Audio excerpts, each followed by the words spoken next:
अस्सलाम वालेकुम everyone, welcome to the new lecture of control engineering. अच्छा, यहाँ पे जो इस लेक्चर में हम जो है वो ट्रांजिएंट और स्टेडी स्टेट रिस्पांस एनालिसिस के बारे में बात करेंगे। और हम ये देखेंगे कि किस तरह जो है वो सिस्टम की हम टाइम डोमेन इक्वेशन निकालते हैं इन डिफरेंट सिस्टम्स। मतलब फर्स्ट ऑर्डर हो सकता है, सेकंड ऑर्डर हो सकता है। तो स्टार्ट करते कुछ चीज़ें आपको पहले से पता है तो वो हम थोड़ा रिपीट करेंगे और फिर हम इंशाल्लाह आगे चलेंगे।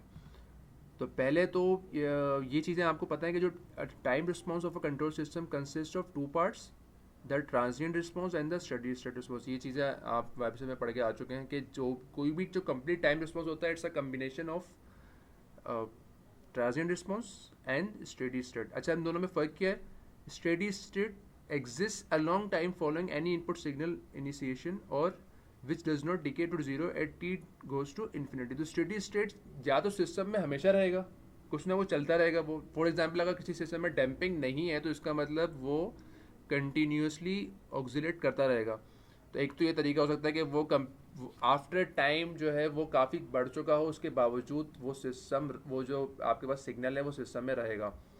सेकंड ये है कि काफ़ी टाइम तक तो रहे फिर वो ख़त्म हो जाए, यानी कि exist a long time following any input signal initiation.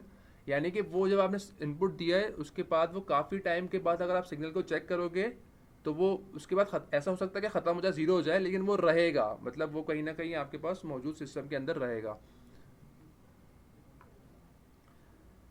Transient response में ये होता है कि जो जो खत्म हो जाता है डिसअपियर्स विद टाइम और which decays to zero at t goes to infinity. तो जब भी जो रैंडमनेस सिग्नल में होती है, जो आप जब सिस्टम को स्टार्ट करते हो, जो उसका इनर्शिया काम कर रहा होता है बीच में, वो ट्रांजिएंट से आता है। तो वो after some time die out हो जाता है, ख़त्म हो जाता है। तो ये दो चीज़ें थी जो आपको पता होनी चाहिए।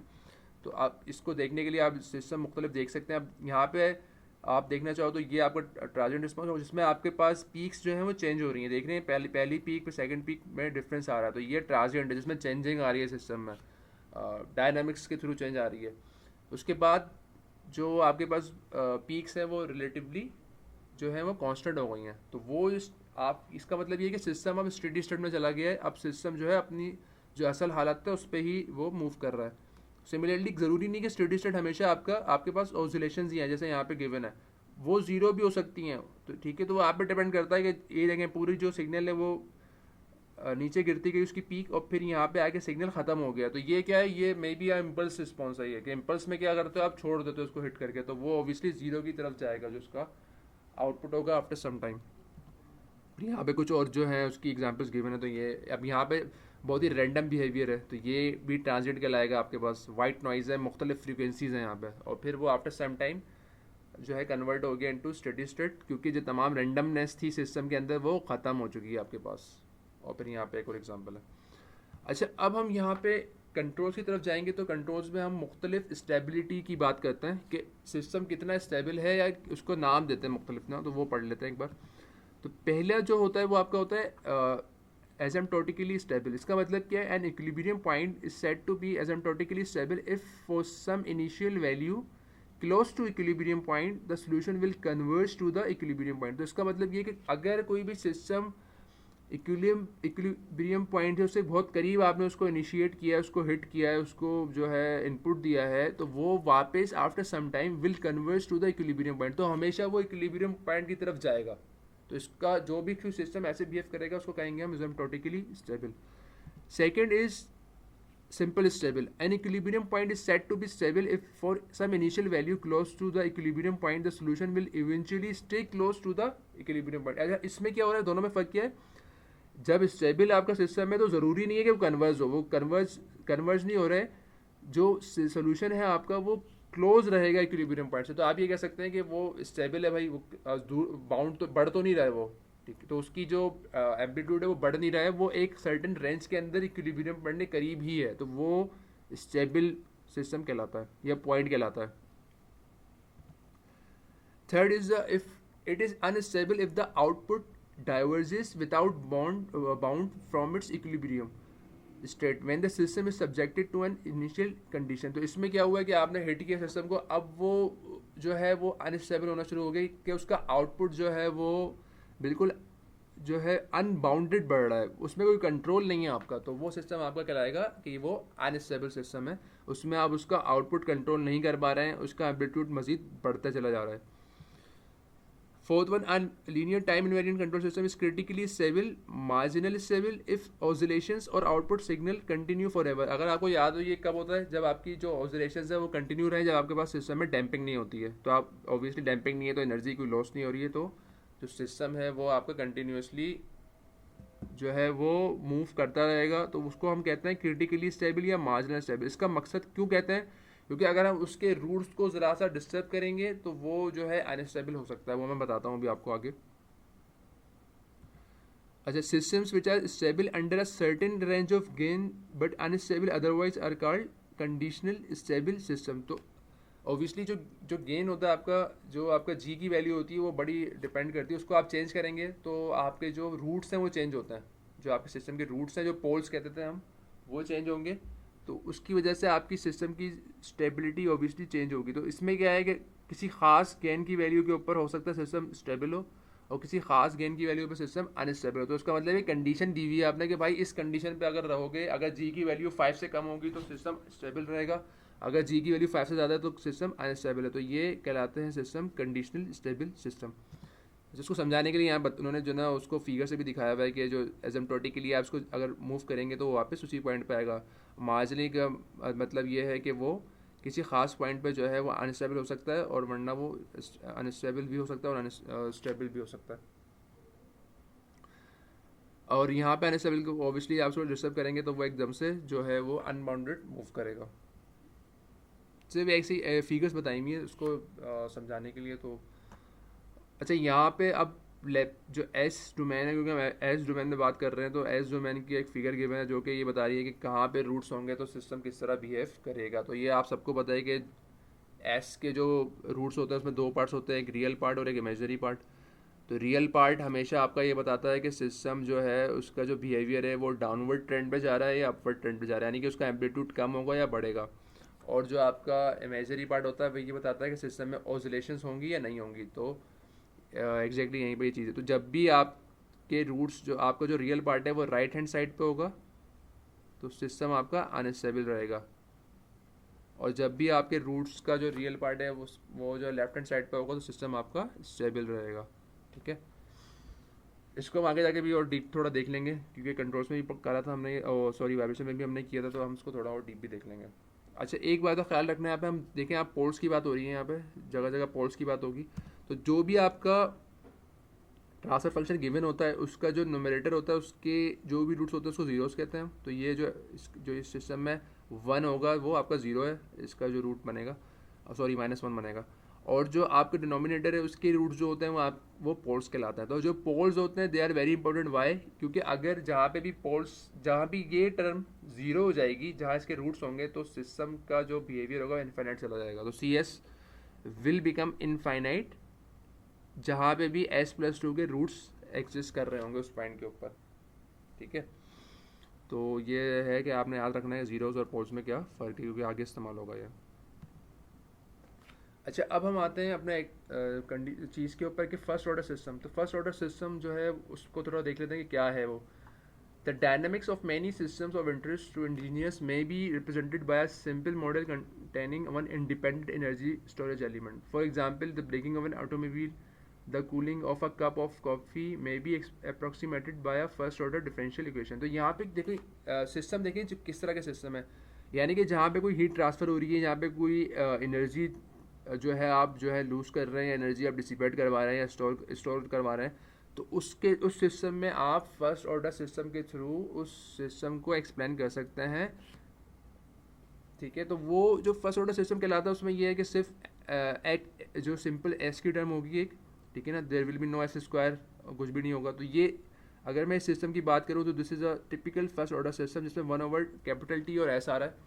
तो आर एस आपको पता है इनपुट है, ई जो है एरर है आपका, सी एस जो है आपका आउटपुट है, और इसको अगर आप सिंपली आप इसमें फीडबैक का सिस्टम लगा लेंगे तो आपके पास ये रिजल्ट आ जाएगा, आउटपुट डिवाइडेड बाय इनपुट का। तो ये टिपिकल फर्स्ट ऑर्डर सिस्टम की इक्वेशन है, जिसमें जो एग्जाम्पल है वो कोई भी दोनों भी हो सकती हैं, उसके अलावा भी बहुत सारी चीज़ें आपकी हो सकती है, जिसमें आपके पास यानी कि सिस्टम का जो मास है वो नेग्लिजिबल है, स्टिफनेस नेग्लिजिबल है, लेकिन जो जो इसमें ट्रांसफ़र ऑफ एनर्जी हो रहा है वो आप जो है वो सिग्निफिकेंट है, तो उसको आप निगलेक्ट नहीं कर सकते, और उसी वजह से ये इक्वेशन बन के आ रही है। अच्छा, अब हमने कन्वर्ट क्या करना है, इस सिस्टम को कन्वर्ट करना है हमने इनटू टाइम डोमेन सिग्नल, ताकि हम इस फर्स्ट ऑर्डर सिस्टम का रिजल्ट निकाल सकें। लेकिन उससे पहले हम जो है इसको थोड़ी और एग्जांपल देख लेते हैं फर्स्ट ऑर्डर सिस्टम की। तो ये हीट ट्रांसफर की बताई हुई आपके पास इक्वेशन देख रहे हैं आप, कोई भी डेरिवेटिव की टर्म नहीं आ रही है, तो और सिंपली कंटिन्यूटी इक्वेशन में भी आपके पास डेरिवेटिव की कोई टर्म नहीं आती है।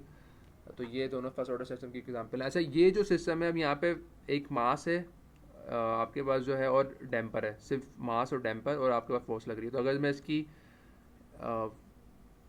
जो है डायग्राम बनाता हूँ, उसमें फोर्सेस शो करता हूँ, तो आप ये देख सकते हैं कि बेसिकली तो जो एम एक्स डबल डॉट आ रहा है, तो ये तो सेकंड डेरिवेटिव आ रहा है, लेकिन आप इस सिस्टम को भी कन्वर्ट कर सकते हैं इनटू फर्स्ट ऑर्डर सिस्टम। कैसे?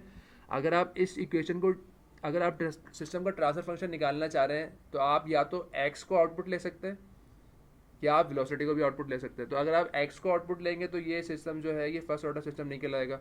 लेकिन अगर आप वेलोसिटी को आउटपुट लेते हैं, यानी कि आप कन्वर्ट कर देते हैं एक्स डबल डॉट को इंटू वी डॉट, ठीक है, और अगेन एक्स डॉट को आप सिंपली वी में कन्वर्ट करते हैं, तो अब जो ये सिस्टम, जो ये इक्वेशन से बन के आएगा ये सिस्टम, तो वो उसमें सिर्फ फर्स्ट डेरिवेटिव आ रहा होगा। तो अगर मैं इसको चेक करता हूँ और उसको कन्वर्ट करने की कोशिश करता हूँ इनटू इक्वेशन ऑफ मोशन, तो वो ऑब्वियसली कुछ इस तरह की बनेगी, यानी कि आपके पास 1/m divided by S plus B. तो ये this is again an example of first order system, ठीक है, जिसमें आपके पास सिर्फ एस जो मैक्सिमम पावर है वो 1 आ रही है एस की ना, तो वो again is the first order system, depending कि आपके पास आउटपुट क्या है। तो यहाँ पे आप देख रहे हैं वेलोसिटी आपका आउटपुट है, अगर यहाँ पे डिस्प्लेसमेंट होता तो यहाँ पे एस स्क्वायर वगैरह कुछ आ रहा होता। तो यहाँ पे क्योंकि आपने वेलोसिटी ली है, कन्वर्ट कर दिया, तो आपने इस सिस्टम को कन्वर्ट कर दिया into a first order system. तो ये again this is an example of first order system. अच्छा, अब हम वापस अपनी इक्वेशन पे चलते हैं, जो कि हमारी टिपिकल जो इक्वेशन है वो तो यही वाली होती है, इसमें चेंज आ सकता है, लेकिन बहुत टिपिकल जो आपके पास सिस्टम की इक्वेशन यूज़ होती है 1/T/s है। तो इसको कन्वर्ट करते हैं हम टाइम डोमेन सिग्नल में। तो पहले तो हमने ऑब्वियसली हमें डिसाइड करना पड़ेगा कि हमारा इनपुट क्या है, कि हमारा RS क्या है। तो यहाँ पे हम क्या लिखा हुआ है, यूनिट स्टेप रिस्पॉन्स। तो यूनिट स्टेप का मतलब ये कि जो आपका इनपुट है वो स्टेप रिस्पॉन्स है, वो यूनिट है। यूनिट मीन्स ऑब्वियसली 1 है आपका। तो ये R(s) जो हो गया ये आपका यूनिट स्टेप हो गया, और यूनिट स्टेप में जो आपके पास फॉर्मूला है उसमें क्या है, जो f(s) होता है वो 1/s होता है। तो यहाँ पे मैं RS की जगह लिख सकता हूँ 1/s, उसको वहाँ ले जाऊँगा तो वो मल्टीप्लाई हो जाएगा आराम से। नाउ यहाँ पे काम आएगा पार्शियल फ्रैक्शन का। तो ये अब आपने चेक करना है वापस जो पिछले जो लेक्चर था उस पर जाके कि कौन सा फॉर्मूला इसमें लगेगा, उसको दो हिस्सों में तोड़ेंगे, उसके कॉन्स्टेंट्स निकालेंगे, और उसको हम, तो अगर उसका कांस्टेंट निकालेंगे तो ये कुछ इस तरह से टर्म बन के आएगी आपके पास। ये आपने खुद करके देखना है। तो अब आप क्या कर सकते हैं कि इस सिस्टम को मज़ीद सिंप्लीफाई करने के लिए इसको आपने एस को अलग कर दिया इस वाली इक्वेशन में, और 1/T ले गए। तो अब आप इन दोनों जो ये दो पार्ट्स बन के आ रहे हैं सिस्टम में, इसमें अब आप इन्वर्स लेप्लास लगा सकते हैं बाय यूजिंग द फॉर्मूलाज। तो वो फॉर्मूलाज 1/s तो आपको पता ही है 1 होता है, ये तो लिखा हुआ ही है यहाँ पर 1/s है, तो वो 1 हो गया। और जो ये फॉर्मूला है इसके लिए आप ये जो 6 नंबर फॉर्मूला, ये आप सिंपली बहुत सिंपल है, इसको यहाँ पे अप्लाई कर सकते हैं। तो आपके पास जो इक्वेशन बन के आएगी वो कुछ इस तरह की बन के आ जाएगी, when time t is greater than और इक्वल टू 0। अच्छा, अब इसको प्लॉट करते हैं हम, इसको देखते हैं कि कैसे सिस्टम बिहेव करेगा। तो ये अच्छा, यहाँ पे इन्होंने एक और बात बताई हुई, इन्होंने बताया हुआ है कि यहाँ पे इन्होंने एक रिजल्ट निकाला है, और रिजल्ट क्या निकाला है कि जब ये दोनों बराबर हो जाएंगे, यानी कि small T is time, small T time है, और जो कैपिटल टी है वो सिस्टम की जो प्रॉपर्टीज़ हैं वहाँ से आ रहा है। तो कैपिटल टी के बारे में बात करते हैं, स्मॉल टी इज़ टाइम। तो जब भी दोनों बराबर होंगे तो आपके पास C(t) इज़ 0.632, ठीक है। एक्चुअल C(t) क्या चाहिए आपको एक्चुअल C(t) यानी कि जो आउटपुट है आपका वो 1 चाहिए ना आपको, क्योंकि आप इनपुट क्या दे रहे हैं, आप स्टेप रिस्पॉन्स दे रहे हैं, यूनिट स्टेप रिस्पॉन्स। तो इसका मतलब यूनिट स्टेप का मतलब ये है कि आप इनपुट में सिस्टम को ये कह रहे हैं कि 1 पे चले जाओ, तुम्हारी वैल्यू 1 होनी चाहिए। तो जो आपका आउटपुट है वो भी 1 को अप्रोच करना चाहिए, क्योंकि आप यही चाह रहे हैं। तो एक्चुअली ये सिस्टम जो है यहाँ पे जो C(t) है आप चाहते हैं कि 1 आए, लेकिन जब ये दोनों बराबर हैं तो वो 0.632 पे आ रहा है। तो इसका मतलब, इसका कॉन्सेप्ट क्या है कि जब भी आपके पास स्मॉल t और जो कैपिटल T है वो बराबर होंगे, तो उस टाइम के ऊपर आप 63.2% जो आपकी जहाँ आपको पहुँचना था उस तक पहुँच जाएंगे आप, ठीक है। तो जब भी ये दोनों टी बराबर होंगे, आप सी ऑफ टी आपको 1 चाहिए था, लेकिन आप कहाँ पहुँचे हैं, 0.632 पे पहुँचे। तो 63.2% जहाँ पे आपको पहुँचना था उस तरफ उसके 63.2% तक आप पहुँच चुके हैं। तो ये मतलब है इसका। अब इसको हम प्लॉट करते हैं इस इक्वेशन को ना, ये जो इक्वेशन है, और देखते हैं क्या होता है। तो ये आप देख रहे हैं यहाँ पे, ये जो है आपका ये आउटपुट बन के आ गया जो आपका सी ऑफ टी है, और ये जो आपका है ये आर आर आर जो था आपका जो इनपुट था वो है। तो आप क्या चाह रहे हैं, आप ऑब्वियसली ये आपका इनपुट है 1, तो आप चाह रहे हैं कि आपका जो आउटपुट हो वो भी इसको अप्रोच करे। इसका मतलब सिंपली इस तरह समझ लेंगे, आप किसी मोटर को जो है वो इनपुट देते हैं कि भाई 450 आरपीएम पे रोटेट करना है, तो वो 450 आरपीएम पे इसको पहुंचने में उसको टाइम लगेगा, ठीक है ना, एकदम से नहीं पहुंच जाएगी। तो एक्जैक्टली यही हो रहा है कि आप इनपुट दे रहे हैं किसी सिस्टम को, भाई 1 पे आओ, तो वो सिस्टम टाइम लेगा 1 तक पहुंचने के लिए, और वो 1 तक पहुंचने के लिए जो टाइम लेगा वो किस पर डिपेंड कर रहा है, वो बेसिकली आपके 1/t पर डिपेंड कर रहा है आपका। जो टी आपका कैपिटल टी था, तो सिस्टम से आया था आपके पास, ठीक है। अच्छा, अब ये कैसे डिपेंड कर रहा है इसको देख लेते हैं। तो इस इक्वेशन को देखें ज़रा आप ये चाहेंगे कि आपका सी ऑफ टी जो आपका आउटपुट है वो कम से कम टाइम पे 1 तक पहुंच जाए। तो ये जो टर्म है, जो सेकंड टर्म है, अगर ये जीरो की तरफ जाएगी, when this term will tend to go towards zero, तो ऑब्वियसली सी ऑफ टी 1 बन जाएगा आपका। अगर ये एग्जैक्ट जीरो जाएगी तो ये सी ऑफ टी 1 हो जाएगा। अब ये टर्म जीरो कब होगी, मतलब ये जीरो को अप्रोच कब करेगी। अगर आप गौर से देखें तो जो कैपिटल टी है ये जितना कम होगा, जो कैपिटल टी डिनोमिनेटर में आ रहा है, जितना कम होगा उतनी बड़ी वैल्यू उसकी होगी। एक्सपोनेंशियल की टर्म जितनी ही बड़ी होगी, तो जितनी बड़ी एक्सपोनेंशियल की टर्म होगी, क्योंकि नेगेटिव साइन आ रहा है, तो उतनी जल्दी वो डायोड हो जाएगा। हमने डायोड ही करना है ना, उसको जीरो करना है हमने। तो इसका मतलब जो ये रिस्पॉन्स है कि ये आउटपुट आपका कितनी जल्दी 1 तक पहुंचता है, ये टोटली डिपेंडेंट है कि आपका जो कैपिटल टी है उसकी वैल्यू क्या होगी।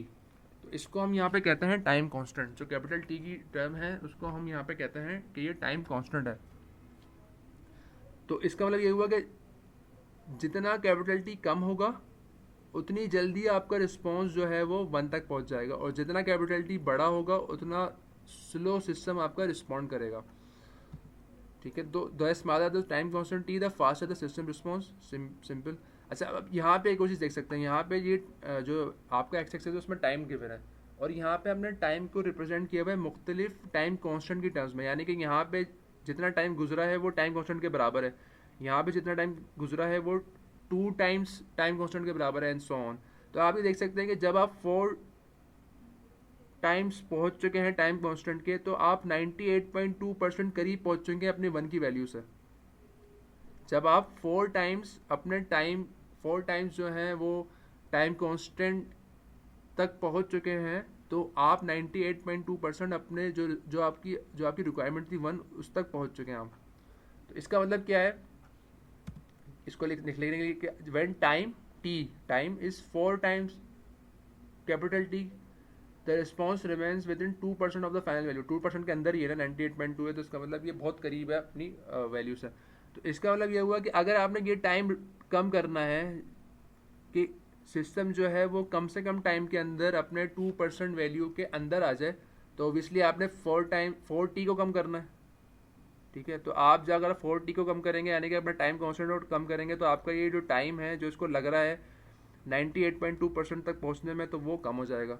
तो फॉर एग्जांपल अगर यहाँ पे कैपिटल टी है वो 1 है, तो आपको 4 सेकेंड्स लगेंगे 2% वैल्यू तक पहुँचने में, 2% के अंदर पहुँचने में।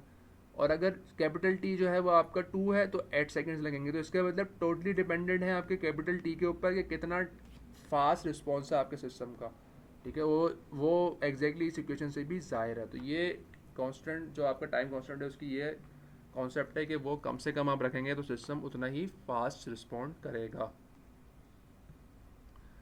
अच्छा, अब हम देख लेते हैं कि फर्स्ट ऑर्डर सिस्टम जो है वही सिस्टम की बात कर रहे हैं हम, लेकिन अब जो अपना इनपुट है वो हम चेंज कर रहे हैं। तो वही हमने सिस्टम इस्तेमाल किया, वही CS और RS। अब यहाँ पे फ़र्क क्या आएगा, क्योंकि हम यूनिट रैम की बात कर रहे हैं, लास्ट में हमने यूनिट स्टेप की बात की। तो यूनिट रैम का मतलब है कि अब जो आपके पास इनपुट आ रहा है R of S वो 1/s² है, ठीक है। तो अब ये आपके पास आउटपुट की इक्वेशन बन गई है। अब आपने अगेन उस तरह ही कन्वर्ट करना है इसको, यानी कि आपने इसको लेप्लास में लेप्लास से टाइम डोमेन में कन्वर्ट करना है बाय यूजिंग फर्स्ट स्टेप जो है वो पार्शियल फ्रैक्शन का होगा, and then you will convert the partial fraction into time domain signal. तो आप उसको कन्वर्ट प्लीज़ करिएगा इसको, ये आप होमवर्क है कि ये आपने इसको कन्वर्ट करना है यूजिंग पार्शियल फ्रैक्शन। तो आप जो रिजल्ट आपके पास बन के आएगा कुछ इस तरह से बन के आएगा। तो ये आपका अब क्या हो गया, आउटपुट आ गया इन टर्म्स ऑफ टाइम, यानी कि मैं इसको प्लॉट कर सकता हूँ जैसे हमने लास्ट टाइम यूनिट स्टेप को प्लॉट किया था। अच्छा, अब एक और चीज़ में निकालते हैं, हम इसमें एरर निकालते हैं, क्योंकि यहाँ पे सिस्टम में एरर जो है वो भी होगा। तो एरर को किस तरह डिफाइन करेंगे, एरर ऑब्वियसली आपका इनपुट जो हमें चाहिए और आपका आउटपुट उसका डिफरेंस होगा। तो अगर मैं लिखना चाहूँ जो आपका एरर है उसको, तो लिखूंगा किस तरह से, इनपुट माइनस आउटपुट, यानी कि R of T time domain में माइनस सी ऑफ टी। तो सी ऑफ टी तो हमें गिवन है ये रहा, और आर ऑफ टी हमारा क्या है, क्योंकि रैम पे आपके पास रैम रिस्पॉन्स है, तो आर ऑफ टी रैम का जो है वो टी होता है। तो आप ये दोनों चीज़ें पता है आपको, आर ऑफ टी और सी ऑफ टी, तो जब आप इसमें डालेंगे तो टी टी कैंसिल आउट हो जाएगा, तो बाकी टाइम आपके पास ये बचकर आएगी। तो ये अब आपके पास एरर है। अब इसको हमने देखना यह है कि ये एरर एग्जैक्टली है क्या। तो इसके लिए हम इसको सिस्टम को जो है वो प्लॉट करते हैं। पहले ये जो सी ऑफ टी है जो आपका आउटपुट है उसको प्लॉट करते हैं और उसको देखते हैं। तो ये सिस्टम बन के आ रहा है, this is your R of T जो आपका इनपुट था, जो आपका रैम्प रिस्पॉन्स है, और ये आपका आउटपुट है जो कि डार्क लाइन जो शो की हुई है। अच्छा, अब ये देख सकते हैं कि ये जो डार्क लाइन है ये इसको अप्रोच तो कर रही है इनपुट को, लेकिन उसके करीब नहीं पहुंच पा रही। तो और जो ये डिफरेंस है इसको हम कहते हैं स्टेडी स्टेट एरर। क्यों कहते हैं कि आफ्टर सम टाइम, आफ्टर जब टाइम काफ़ी हद तक गुजर चुका है उसके बावजूद जो आपका आउटपुट है वो इनपुट तक नहीं जा पा रहा है, तो वो जो डिफरेंस है वो स्टेडी स्टेट एरर है कि हम दूर हैं अपनी रिक्वायर्ड पोजीशन से, अपने रिक्वायर्ड जो हमें रिक्वायरमेंट थी आउटपुट की। और ये जो इसका जो जितना डिस्टेंस है, ये कितना फ़र्क आ रहा है, वो कैपिटल टी यानी कि अगेन टाइम कांस्टेंट से डिफाइन कर रहे हैं हम। ठीक है, तो हम ये एग्जैक्टली जो ये लास्ट स्लाइड में हमने सी ऑफ टी निकाला था और ई ऑफ टी निकाला था, दोनों को एग्जैक्टली यहाँ पे लिख दिया है। अब ये बात करते हैं कि ये कैसे आया, ये जो टी आ रहा है ये कैसे आ रहा है इसमें। तो हम अगर इसको ई ऑफ टी को सॉल्व करना चाहें तो ऑब्वियसली बात है कि मैं जो स्टेडी स्टेट एरर निकाल रहा हूँ वो किस टाइम पे निकाल रहा हूँ, जब टाइम इन्फिनिटी हो गया। तो जो कॉन्सेप्ट है मैथमेटिकल वो क्या है कि जब टाइम जो है आपका इन्फाइनाइट हो गया, काफ़ी टाइम गुजर चुका है, तो वो मैं इन्फाइनाइट अगर करूँगा यहाँ पे इस इक्वेशन के अंदर जो एरर की इक्वेशन थी उसमें मैं इन्फिनिटी टी की जगह इन्फिनिटी डालूंगा। अच्छा, तो फिर आप जब हमारा इन्फिनिटी डालेंगे आप इसके ऊपर, तो ये ई माइनस इन्फिनिटी बन जाएगा, और ऑब्वियसली वो बराबर है 1/e इन्फिनिटी के, जो कि इन्फिनिटी के बराबर है। तो 1 इन्फिनिटी 0 हो जाएगा आपका। तो ये जो टर्म बन जाएगी आपकी वो 0 हो जाएगी। मैं दोबारा रिपीट कर रहा हूँ क्या, जब आप टी की जगह इन्फिनिटी डालेंगे तो this will become E minus infinity, और इसको पॉजिटिव करने के लिए आप इसको अपॉन में ले जाएंगे तो it will become 1 divided by E infinity. ठीक है, तो 1 डिवाइडेड बाई ई इन्फिनिटी, और ई इन्फिनिटी जो है वो इन्फिनिटी ही है, तो 1/, इन्फिनिटी हो जाएगा। तो 1/, इन्फिनिटी इज़ बेसिकली 0, तो ये 0 हो जाएगा, और जो रिजल्ट आपके पास आएगा वो सिंपली टी आ जाएगा। तो इसका ये जो रिजल्ट जो टी आया इसीलिए हमने उसको यहाँ पे ये टी शो किया हुआ है। तो अब इसका मतलब क्या है कि आप स्टेडी स्टेट एरर को कम कर सकते हैं, आप इसका जो ये डिफरेंस है इनपुट और आउटपुट का वो कम कर सकते हैं अगर आप अपने टाइम कांस्टेंट को कम कर देंगे। तो टाइम कांस्टेंट कम होगा तो ये जो आपका जो डिफरेंस है ये भी कम हो जाएगा। तो ये बेसिकली कॉन्सेप्ट है। अच्छा, अब आखिरी जो है उसमें क्या कर रहे हैं, हमने स्टेप कर लिया, हमने रैम कर लिया, हम यूनिट इम्पल्स की बात कर रहे हैं। Unit impulse is the easiest, क्योंकि इम्पल्स का जो लेप्लास है वो 1 ही है, तो उसमें तो 1 ही आता। तो इसका मतलब जो सी एस जो बनेगा आपका वो सिंपली वही बन जाएगा जो सी एस और आर एस था, क्योंकि R S is just your 1 है आर एस। और यहाँ पे आराम से आप इसको कन्वर्ट कर सकते हैं इम्पल्स, इसको जो है वो आप इसको प्लॉट कर सकते हैं। तो जो कि यहाँ पे प्लॉट करके दिखाया हुआ है यूनिट इम्पल्स में। अच्छा, यहाँ पे अब आप देख सकते हैं कि जो आपका ऑब्वियसली जो आपका स्टार्टिंग पॉइंट है वो 1/t है। तो जब आप जो आपका टाइम है वो 0 होगा, जब टाइम 0 होगा दिस विल बिकम 1, तो 1/t से स्टार्ट होगा। और जब टाइम आपका इन्फिनिटी होगा तो अगेन वो ये जो टर्म पूरी होगी ये आपकी 0 हो जाएगी। तो इसीलिए जो सिस्टम आपका इम्पल्स में वो कन्वर्ज कर रहा है टूवर्ड्स 0।